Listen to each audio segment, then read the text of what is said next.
Tesla to make it with all the hardware to do this, the Waymo, how much do you think it costs, that Jaguar with all the sensors and stuff all in? Well, I mean, it probably costs about $200,000 for the car, but the problem is they're not manufacturing it at the facility. They have to make the car, send it to Waymo to be remanufactured, then they have to remanufacture the car. It's a lot slower, more cumbersome of a process. That's why they only have about 1,000 cars out there, as opposed to Tesla's making, 466,000 cars a quarter, or really 500,000 cars a quarter. So, I mean, there's a huge advantage. And when you're talking about deep learning, that is really the key here. The breakthrough in why these cars are able to drive isn't sensing, it's not the new cameras, it's not LiDAR, it's really in deep learning. Whoa. And when it comes to deep learning, having a ton of data is better than having a ton of sensing. Because that's what allows it to learn, what allows it to have that model that is going to perform really well. When do you think that moment, Elon always talks about the moment of like when we have the greatest asset value increase in history, and he switches it on full self-driving like for every single car. How far away do you think we are from that moment? I mean, I think we're pretty close. Like, you guys saw what the Waymo can do today. That's what it can do now today with a map when you're in a predefined area like San Francisco. Within, I think, 12 to 24 months, it's going to be possible to do that in a completely generalized way without any pre-mapping, using just cameras. But you're saying Waymo could do that in 24 months, or Tesla? I think anybody could do it with just vision, without any pre-mapping, given enough data, enough time. Others might be a few years behind Tesla in getting there with just pure vision, but it's clear that all of the technical issues behind self-driving are solved. They've basically figured out how to make it work. They've proven that you can launch it, that it can be safe, and none of the issues are really with the perception system. It's really more of the thinking, the planning and control, where most of the issues still remain. So you think there's like a lot of like commoditization coming in this?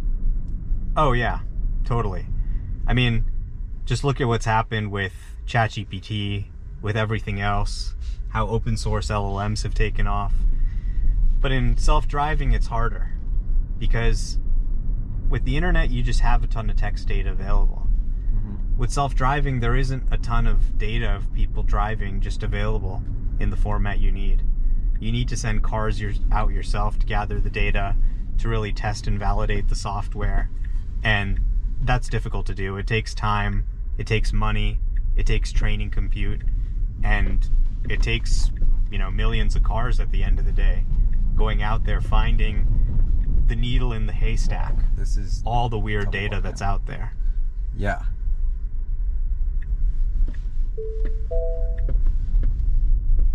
I mean, it's doing pretty good on this crazy little road with all this shit going on. Yeah, and you know what's crazy is I remember you telling me that we would be like surprised when we had an intervention in the past, because when we started doing this a few years ago, it was like always interventions. Yeah, every few minutes. And now we're at that moment now where it's like weird when you do have an intervention. Yeah, so that's exactly. crazy to like have that all happen.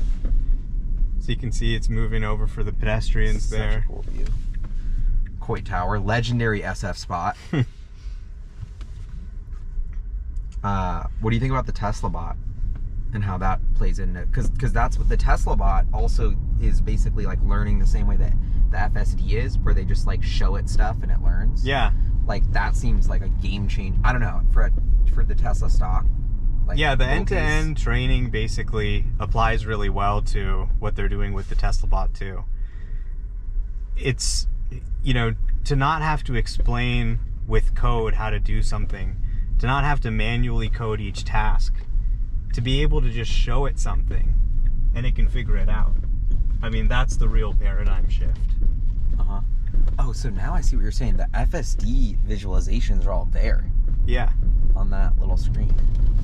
Yeah, exactly. And you see how it went through that roundabout and everything. And it's not even, you're not even telling where to go right now. Right, it's just yeah. going. I just, turned off the destination, so it just went ahead. It's just mobbing right now, like freelance. This is interesting. So then I can give it a destination. I can say, take me to the Walt Disney Family Museum. And there we go. Seems It's like going to take me there. Weird spot for us to want to go, but No, there's a ton of pedestrians. okay, no, I'm joking. Because I'm like the family museum. Yeah. Well, I'm just trying to take it somewhere where there's a ton of pedestrians so we can test that out. Yeah, hell yeah. Oops, that was me. I accidentally honked. So watch this. It actually moves over for plants. There's a Waymo. Ooh, Waymo, what's up? 2 self-driving cars passing each other on the street. Dude, Silicon Valley is so epic. Yeah. It's pretty crazy. A lot of people don't realize how far ahead this technology is here. And it is a beautiful day in San Francisco. Yeah. Shout out to Xi Jinping, who they just cleaned up the whole city for. It is beautiful out here. Yeah, I love just sitting in the car and on FSD and just looking at the view, You know what was cool about the Waymo that I didn't think, that I kind of underestimated, was how much of a vibe shift there is when like you're not driving. It's kind of like when one of your friends is like DD and you're just like kicking it with all your other friends in the back, shooting the shit. Yeah. Like it just like changes the whole vibe because you just don't care. You know it's taking you where you need to go. You know you don't need to worry about it, and it just turns into a kickback. Yeah, absolutely. Which is fun. It's a game changer when you remove the driver. But from a technical perspective, there actually isn't as much difference as people realize, because all you're really doing is getting interventions down below a point where you can actually handle them remotely. And so you saw like a bunch of controversy about Cruise. They got their permit pilled, and a lot of people were just saying, wow, they actually, remotely intervene every 4 to 5 miles, the company confirmed. But yeah, and everyone's freaking out about that, but I'm like, I do that when I drive my Tesla. Yeah, exactly. So you don't need to really, solve every possible thing.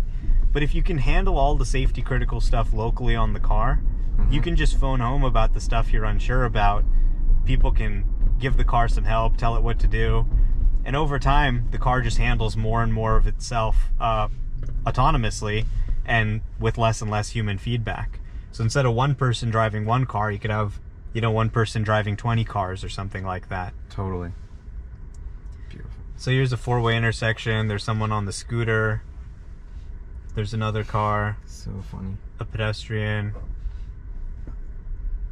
That guy was like, I'm not waiting for you to go. Yeah. Well, okay, so I have another theory about Cruise too, which is they were like looking for an excuse to give up, because they are they're losing so much money, and I think GM is in a financially stressed position. So I think there's a big like financial component of like the headache happened where there was the controversy and someone died. Go to Rogue SF and the Y. And then like that was kind of a reason that the management team was looking for, to be like, all right, let's pull the plug on this. Like $1.5 billion a quarter is just like not the move when our other business is struggling. I mean, I don't think they were trying to fail, obviously, but you kind of had a situation where they were actually being pushed a little bit too hard to ship, I think, because of those losses. Yeah. So the losses are acceptable as long as you can get investors to put money in. And so they had to show progress. They had to show that they were scaling to get that funding, and I think they just pushed maybe a little bit too hard. But really, the issue wasn't any technical issue. They, I took rides with them. They were always safe. I think they are getting a little bit of a bad rap because of what happened, when in reality the service worked pretty well. But the issue was the regulator said they lied to them. They said they left out like a really important part of the video.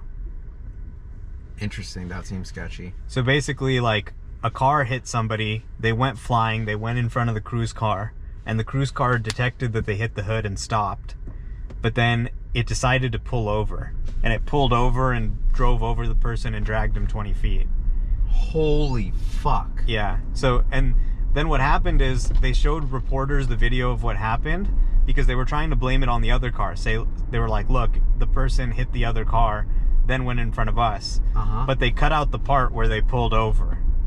you know? Which literally sounds like out of like a fucked up horror movie. Yeah, and so basically what they said is, you didn't show us the video at first where it was,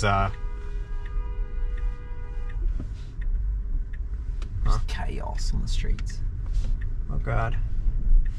Yeah, they're like, you didn't show us the video at first where it pulled over. So that's why they actually pulled their permit. It wasn't necessarily because of how they handled it. But once they're like, we can't trust you, then it's like, okay, shit. My hands are getting tired. How are your hands doing, Aiden? All good back here. Aiden's crushing it. Okay, I feel like I gotta give my gut take right now, which is I get car sick super duper easily, and the Tesla's FSD is a little bit jerkier than, and like less stable than the Waymo. Like, I gotta be honest, the Waymo was a little better of a ride so far. Yeah. As much as I'm a super Tesla fanboy, and that kills me to say. Like, I'm trying to keep it real. I mean, right? I mean, I would agree. Yeah. I mean, I think the Tesla, it was doing a little bit of jerkiness there, the way it was like kind of pulling over with those tight streets and stuff, so a little bit worse performance than normal. But what you have to understand is, like, the Tesla is doing it just by looking at the road. So what it's doing is so much more of a technical challenge. It doesn't have any limits. It doesn't have any map boundaries. It doesn't have the answers, right?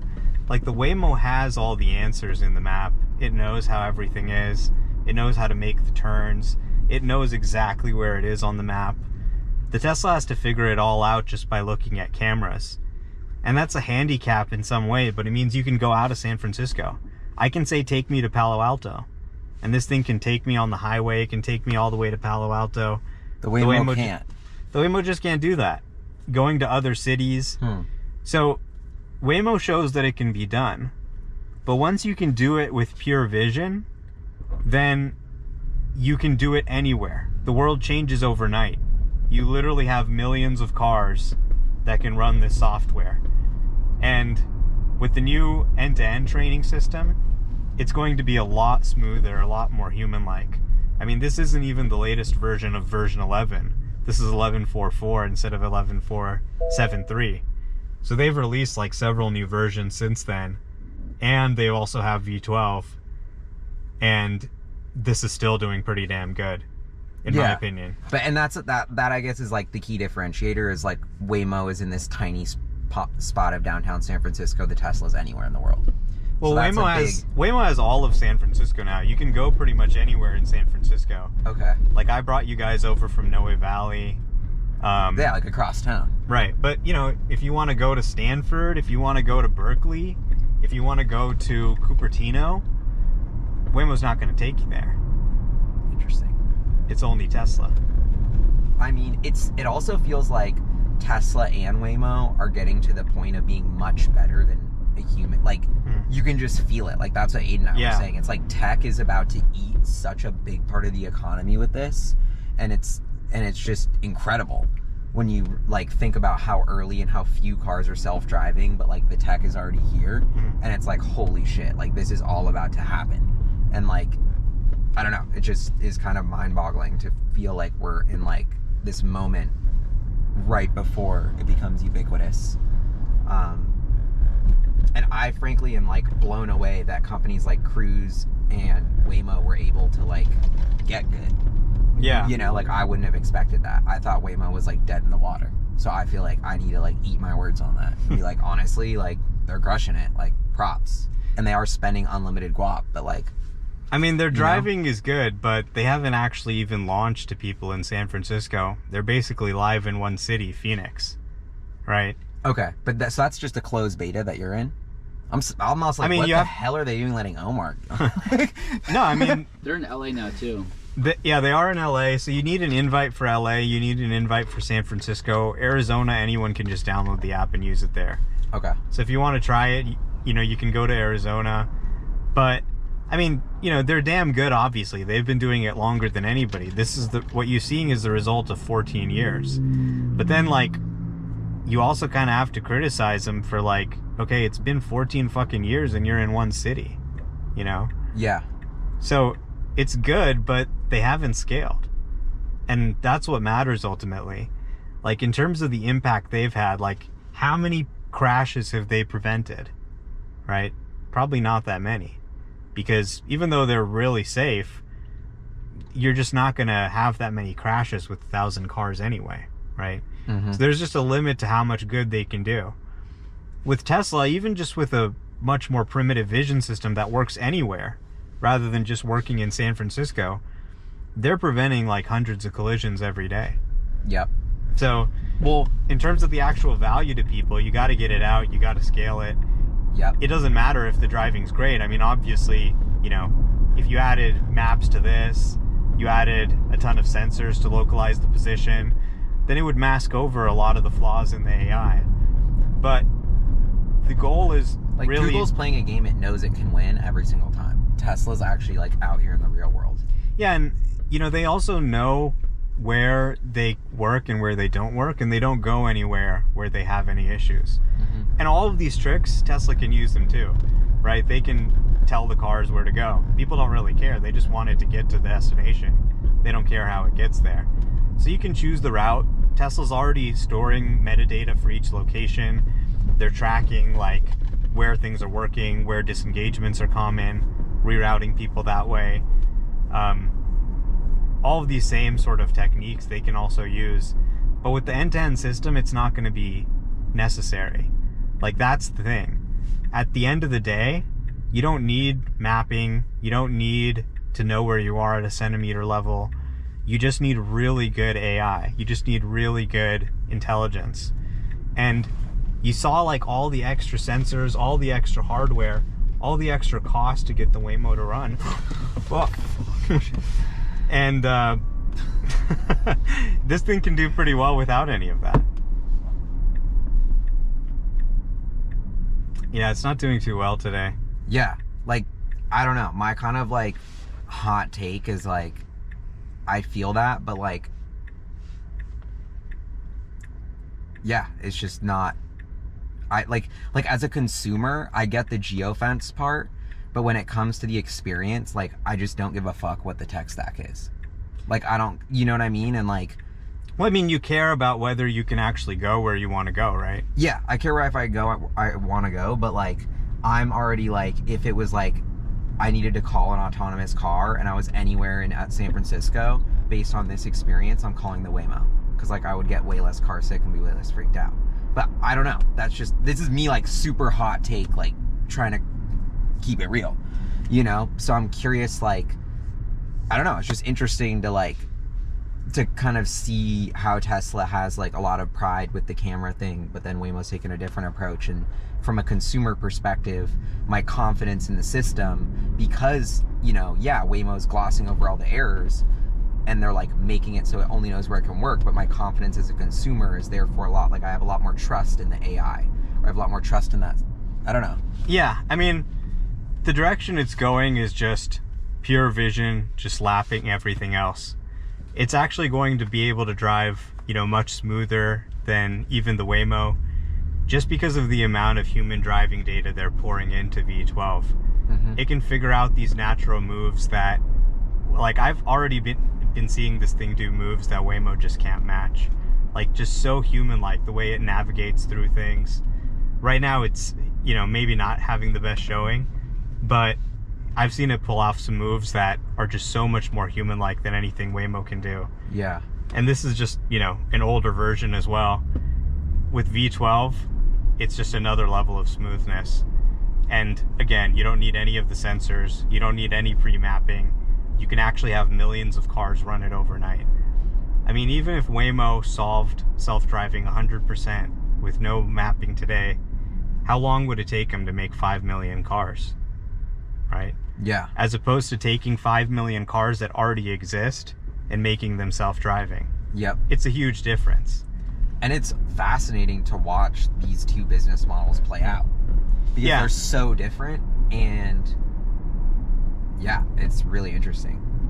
Yeah, and you know, like, just talking to ChatGPT, right? We showed it a picture of you and I said, describe what this guy is wearing. And it was able to actually understand the question. It said he's wearing a hat, his shirt says Filce. It was able to describe everything. The way these vision AIs are going, the capabilities are just getting so much more powerful that any benefit to sort of mapping everything out is quickly actually being lost to the advantage of having more data. Like, I don't know if you were watching the wheel of the Waymo, but it's kind of like jerking around, you know, Yeah, it's like left and jiggling. right. Yeah. Or like Yeah, that's because it's primarily relying on the sensors to position itself spatially. Huh. Whereas this thing, look at how straight it is, right? So it's kind of like it has the training wheels off, you know? Yeah. And so I can understand, like, I understand what you mean. I feel the same way. When you're with the Waymo, you don't worry about anything. You're like, it just works. And with this, okay, so look at this. There's people crossing. Jaywalking. We got the green. Yeah. That was super smooth. Yeah, exactly. So, you know, if we were to say, okay, we need LiDAR, we need mapping, then we can't put this technology in some ordinary consumer's car who might have needed it at that moment. They weren't looking, they would have crashed and killed them, and it actually prevented the crash. So it's kind of like the best camera is the one you have with you. Yep. The best AI is the one you have with you.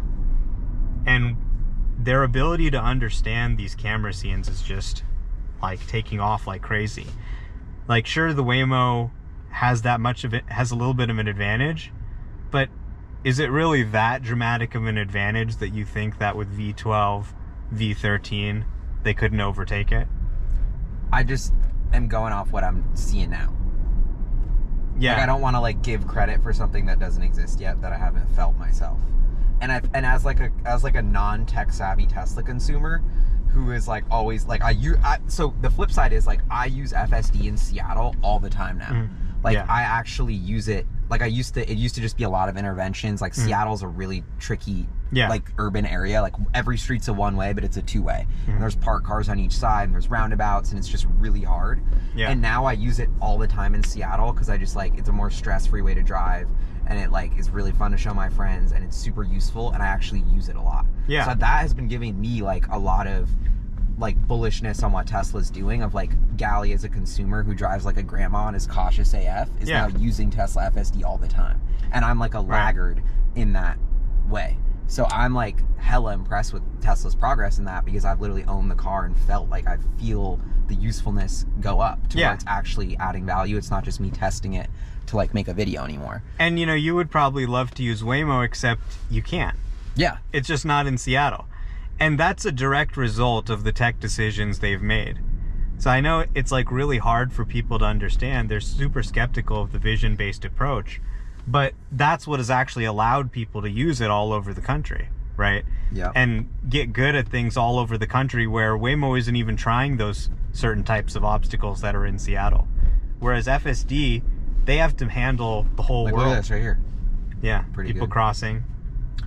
And okay, I want to talk about Grok plus Tesla bot, because that seems like Tesla, you know, this technology, this is a robot that just has wheels on it, and that whole theory of, but now the AI, like all this data and all this stuff they're doing when they repurpose it into a robot that looks like a human, and then also has the AI of the mind of Grok, like that is out of control to me. Like, I feel like that is going to be much bigger deal than cars. That's going to be a much bigger deal than energy. That's going to be Black Mirror. That's really going to change like the economy and what it means to be human and touch our lives in a weird way. Because this is dope, but it's just like, okay, like I'm still going to get in a car and go where I need to go. I just don't need to drive, and that's awesome. And it's a huge problem, and it's a huge opportunity, and it's going to save a bunch of lives in terms of the safety of the roads. But like the way what it means to be human and live on Earth changes, and we have humanoid robots, and we need to have UBI because every job's obsolete, and you can just talk to your humanoid robot. It's your friend, it's your therapist, it's your doctor, it's your everything. And I'm just curious what you think about, because I feel like that's the biggest change ever as a Tesla shareholder since I've been following the company 12 years. The biggest change ever is when they said, now we're making robots that look like humans. Yeah. Instead of just transportation and energy. Yeah, I mean, again, you got some pedestrians crossing. I mean, this is like, you know, it can save someone's life if they don't see somebody. And this is in millions of cars. But yeah, I mean, like generally, I think the trend you're seeing is towards any economically valuable work a human can do being automatable. Even things that required creativity even things that required a human body, it's now possible to automate it with a machine. You can have a Tesla bot use it, have language skills that are on par with the humans. They can talk to somebody, they can convince somebody. You just heard that AI making a sales call. Yeah. You know, you could have a Tesla bot go and walk through a convention and try and sell your product to people. You could have it go do a chore. You could have it help install, cable. Pretty much anything a human can do, software is going to be able to handle it. We kind of blow through a stop sign. Yeah. What the fuck? It was. It's kind, and I don't know. I'm always like Tesla to 10 trail. Like that was like the new, like my new theory. And I feel like that the Tesla bot, that's what creates the biggest company in the world. That's Tesla to 10 trail.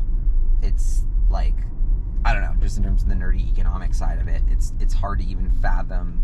It's like every economist and financial analyst's like most like, oh my God, like epic scenario. You know what I mean? It's like, wait, we could literally like automate every single job. This is going to touch every single part of the economy. This is going to disrupt everything.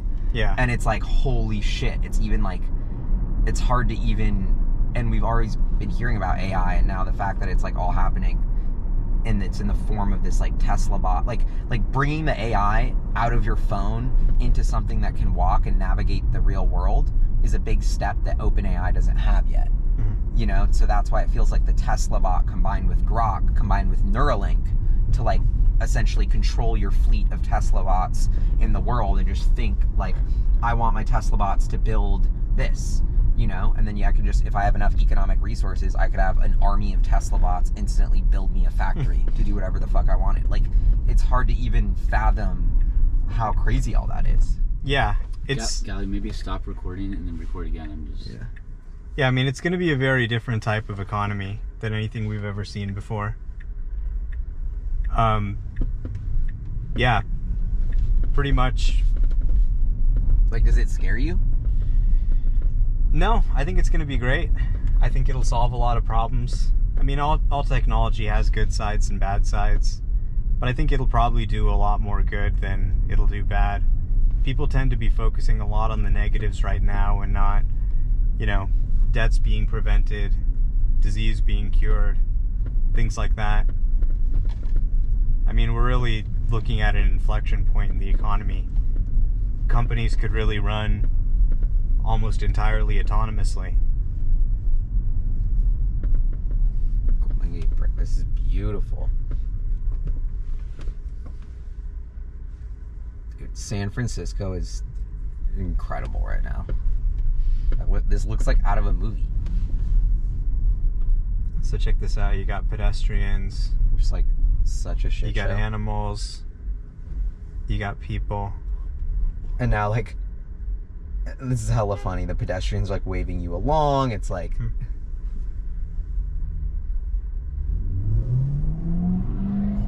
These people just walking in the middle of the road. This douchey Corvette just swooped past. There's no sidewalk here. It's just like a shit show.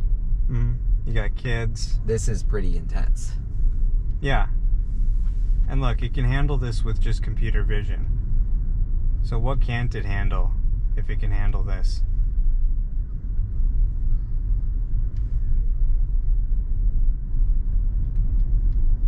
You got cars coming multiple directions. Iconic right now. Golden Gate Bridge. Dude, for all the hate that people give SF, like, this is just feels like the future's being built here and happening here every time I come. It's amazing. San Francisco's incredible. People like paint it like it's this hellhole on the internet, and it's pretty nice. That's how I feel about Seattle too. Like, everyone's like, oh, Seattle? It's like, dude, Seattle's like beautiful. Alright, I'm thinking maybe we should just pause. We've got a fuckload of footage here. Yeah, Sure. pause and maybe Chill. use your phone. I'm low on. Oh yeah, we can use one my of the phone if we need cables, to. so- I mean, I feel like we covered a shitload. You can't even keep talking. It's already an hour long. Fucking people are gonna tune out. Yeah.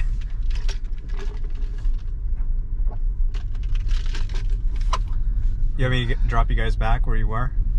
Or where you need to go? That would be super clutch. And if you wanna, I mean, I'm super down to like buy you a beer. Or All right. watch you guys smoke weed or do whatever. But I think it'd be fun to grab a beer. Dude, it's doing really bad today. I don't know what's going on. It's nervous. I was nervous. I already can't. I think, like, I don't know. I'm kind of bummed that the Tesla FSD sucked because I don't, like, want to make Elon look bad and shit like that. But I feel like it's also, like, you got to keep it real. Yeah. No, normally it does really good, actually. It's able to do drives without me touching anything. So this is kind of disappointing.